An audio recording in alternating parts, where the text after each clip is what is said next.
Author of 9 publications. The most recent is Teach Your Own. It deals with his advocacy for homeschooling. Mr. Holt is also the editor and publisher of a magazine for homeschooling parents and students called Growing Without Schooling. Good morning, John. Welcome to New England Today. John, why would a parent consider such a radical notion as taking their child out of school and teaching them at home? Well, basically, there are 3 reasons. One group of people do it, as I say, for its own sake. They like being around their children, they like their company, they like watching them learn, helping them when they're asked. This whole process of a child growing up and into the world is, for those of us who like it, about the most fascinating thing there is. And these people don't want to give it up, wouldn't want to give it up no matter how good the schools were. And then there are people who are doing it mostly because they don't like something about the schools, or at least the schools around them. They may have religious objections to them or philosophical, pedagogical. So these people are doing it as a way of getting away from schools that they don't like. If there were schools around that they did like, they would probably send their children to them, but in the absence of these, they teach them themselves. And the third group are people who had no particular interest in homeschooling and no particular objection to school. In fact, sent their kids to school, only it didn't work. It was a disaster for lots of reasons. Some kids are ahead and get bored, and some are behind and can't get the help they need, and some get pseudo-disease labels slapped on them, like learning disabled and so forth. So this is a kind of a rescue operation for these people. I can imagine that a lot of our viewers can have a lot of stories that they can relate to some of what you've just talked about, familiar experiences with people whose children haven't been happy. But shouldn't they keep searching for a school? Educators tell us that kids need to be with their peer group.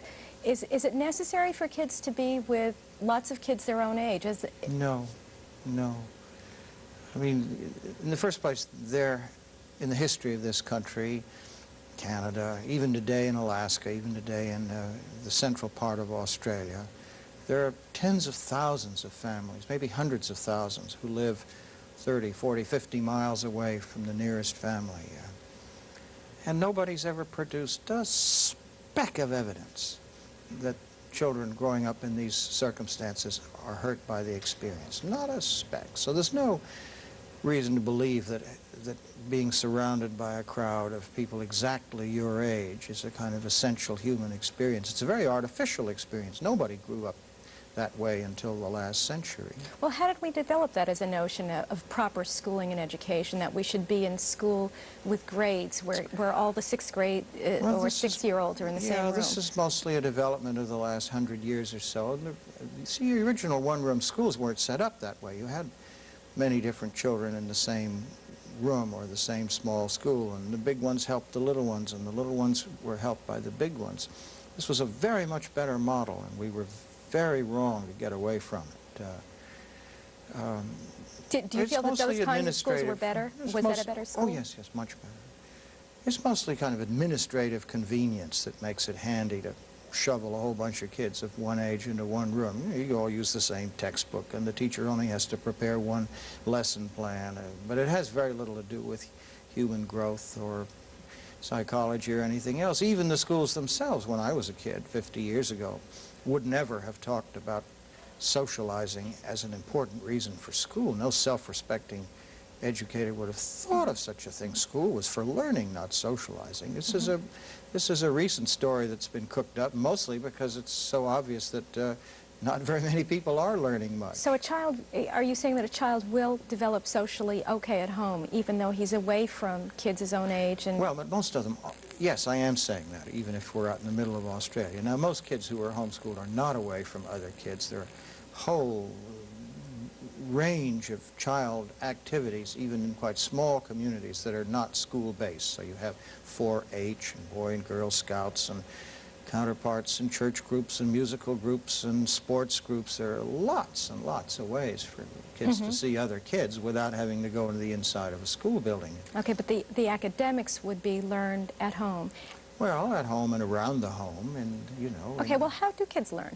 Who are the teachers? Is it the parent that teaches the child at home? Is that the best way? Well, your question is a very important one because it throws a light on one of the most common and mistaken notions about teaching and learning. And that is that knowledge is a substance, a kind of a liquid, and teaching is the act of pouring it out of a full vessel into an empty one. And that is not what happens. Learners make learning. How does it happen? How does do a learners child make go learning? from not reading to reading when he's at home without a formal program? He looks at books, he looks at signs.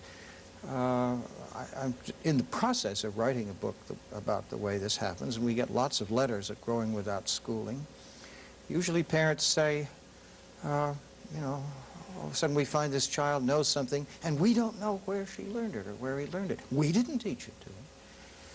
I taught myself to read by looking at signs on the streets of Manhattan, which is where I lived at that age. I looked at them and wondered about what they might mean, and I learned one, and then I went from that and figured out another.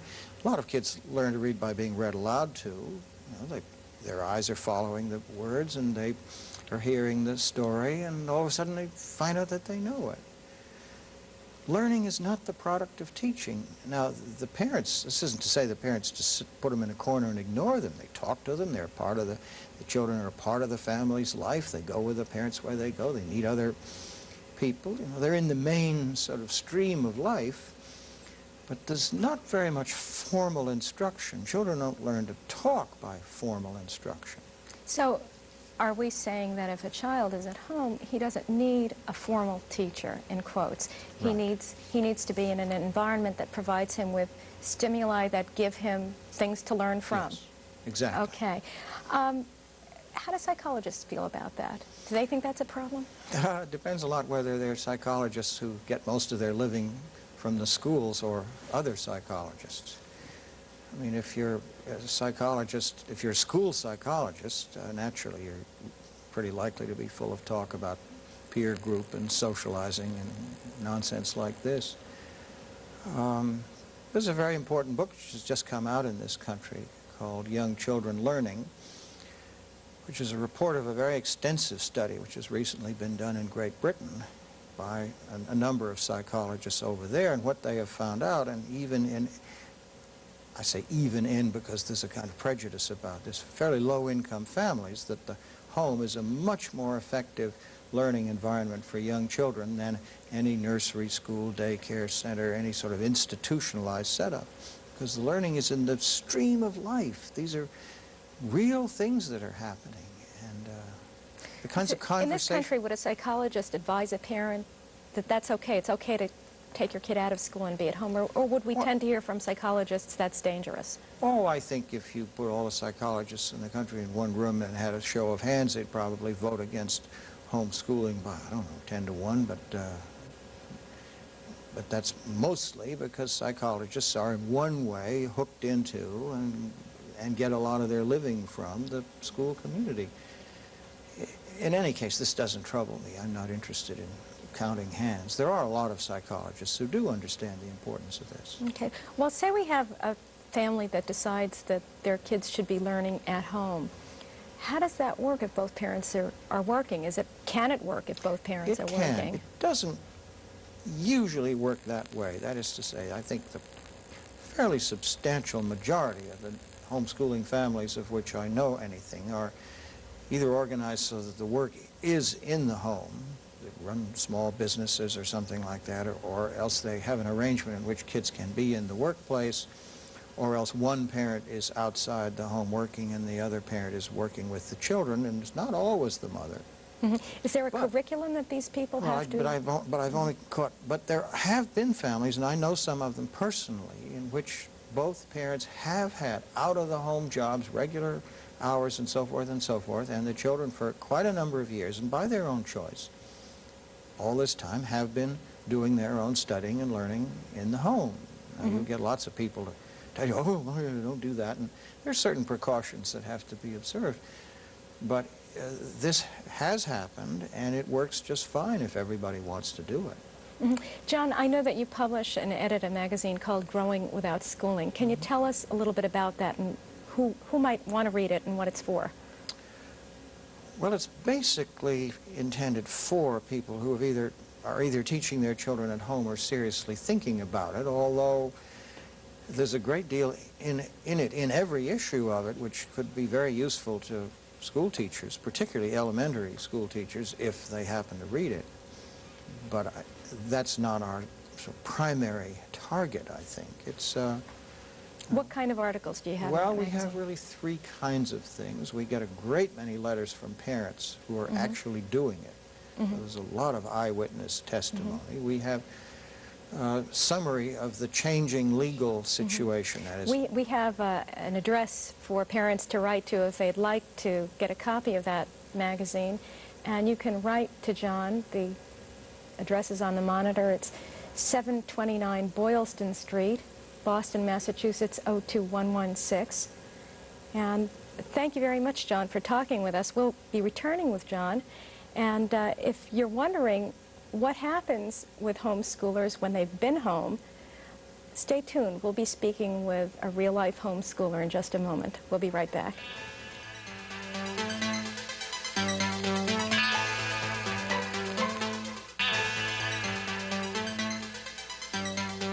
Welcome back. We're talking with John Holt, educator and author, a proponent of homeschooling, and we have with us a real-life homeschooler who is currently a student at Harvard and about to be a graduate of Harvard, I understand, Joel Fields. Joel, what was it like to be a homeschooler? Did you like it better or worse than, or how would you compare your homeschooling experience with your schooling experience? Oh, well, much better. Can't come up with a great image right now. I mean, there's simply no comparison. I so much preferred being out of school than I did in school. The first time I came out of school was during my elementary school years. Actually, right after my elementary school years, 7th and half of 8th grade. I was out with my family. It was the greatest years of my growing up was spent away from school. Do you feel you learned a lot?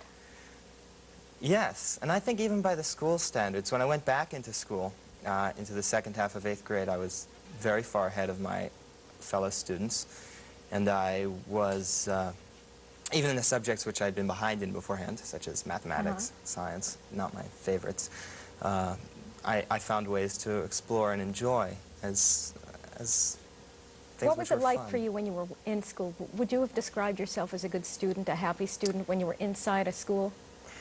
No, no. Well, it depends. Before I was homeschooling, I would have described myself as a very unhappy student. In fact, I think it's one of the things that gave my parents the idea to take their children out of school was me, because I did very poorly in the maths and the sciences, and even in the other areas, in the humanities, where I tend to excel now and did a little bit then, I was still never the star student doing exactly what the teacher expected of me. So, But you excelled at home. When you first went home and your parents said, okay, Joel, learn, were you tempted to sit and watch television all day? no, not at all. No. I was never an avid TV fan. Actually, my sisters who came out, who had excelled in school and been very good students, had a lot more trouble finding things to do with their time. I had spent the last, I guess 6 years of my life rebelling against the regimentation at school in a very active way. I mean, they said lift up your right hand, I lifted up my left hand. Anything I could think of, I was very angry about that. Obviously not terribly consciously, but that's what I did. The first thing I did when I got out of school was wrote a play. So you figured out what to do with your time. Now, I think, John, this is one of the things that parents are terribly concerned about. When students are in school, they have 6 hours of time that they're guided in. They're told what to do for 6 hours of a day. Should parents try to provide guidance and stimulation for 6 hours at home? no, heavens for fan. That's the hardest thing perhaps for parents to learn, is that they should not try to duplicate that school experience, but allow their children the freedom, the scope to begin again to learn in the way that we all do when we're this high, which is to say, to become scientists once again. The baby is a scientist, the infant is a scientist, and a maker of knowledge. But if we get put into a place where the control of our time, and indeed the control of our thought, is taken away from us, you know, it's very easy to become this kind of blob that sits there waiting for somebody to say, do this, do that, and the other. And when people get out of that situation, it may take them a while to rediscover their own initiative and to rediscover how to manage their own time. But, so would you say that because Joel had been rebellious, he was discovering all the time outside of the regiment of the school structure, whereas perhaps his sisters hadn't been exploring? Is that an appropriate theory of why it was harder for them? Yes, I think so. I think schools do about as much harm, and very much the same kind of harm, to people who do very well in them, get good grades as I used to, as they do to the people who don't do well. In fact, some of the people who don't do well, like Joel, maintain a kind of independent spirit inside of all of this. And well, I'd like to pursue that a little bit. For people who feel that school is fun and it's good and they're doing well, how do we know if they're being harmed? I'm not going to argue with them. I've said for years to people, look, if your child is having a wonderful school experience, if she or he is bright-eyed, bushy-tailed, full of energy, enthusiasm, full of things that they're interested in, you know, not bored, then maybe it's working. If that's your situation, wonderful. Congratulations. I wouldn't change it for the world. Now, this is not a description of very many kids who go to school. Mm-hmm. Mm-hmm. How would you describe your sisters, Joel? Did they think that they were happy and comfortable in the school setting, or were they just as happy as you to be out of the school situation? I think they were just as happy as I was to be out of the school situation, and they adjusted very quickly to being out of the school situation. There's so much to do out of school and so little to do in school. I mean, it's hard to imagine unless you were a child in school who was taken out. It's not just the kind of thing that happens during a summer vacation either. Being home alone where there's a whole bookshelf and writing paper and paints and so many things to explore. And what tends to happen is, even if you feel like sitting and watching TV at first, which I didn't, my sisters didn't either, they got up and walked around a lot and spent very short amounts of time with individual projects, 2 pages of a book and such and such. You find one thing that leads you to another thing, which leads you to another thing, and before you know it, you're making all sorts of discoveries that you hadn't planned on. It sounds great. Do you think you're unusual? Well, I hope so.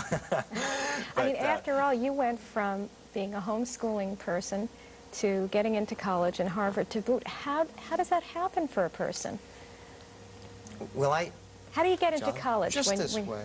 I mean, we have right now in the sophomore class at Harvard a young man who was homeschooled all his life. He got quite a lot of publicity when he was admitted to Yale and Harvard and chose Harvard. But he is by no means the first. We have quite recently a 14-year-old, or 14, got into Brigham Young University. A 15-year-old graduated from a college in Michigan. In Oxford in England right now, there's a 12-year-old girl who's one of perhaps the greatest mathematical talent that university has seen. I have just heard from a family in Chicago whose roughly 11-year-old daughter has just won the Chicago Symphony Young Artist Competition.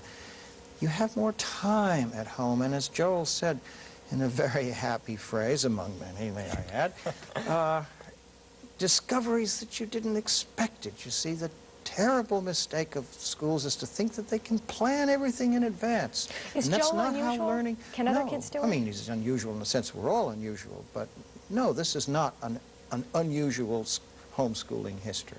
In your experience and with regard to reports from parents, do you find that the reports come in like Joel's, that kids learn more at home? Yes.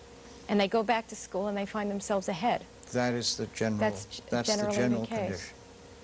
Joel, how did you actually physically go about getting into college? Did you have to take tests like all the other kids? Well, what happened to me is I went back into, my family was away for a year and a half, and that's when we were out of school, and then we came back and I went back into school, and then I went away myself for half a year and I was out of school, and then when I came back from that, I went into a very alternative high school, which I didn't spend very much time in, but I did get a diploma. And I was there a few days a week and took some courses there. So I was a high school graduate, so it wasn't a problem. And I don't think that sort of thing is very difficult to do.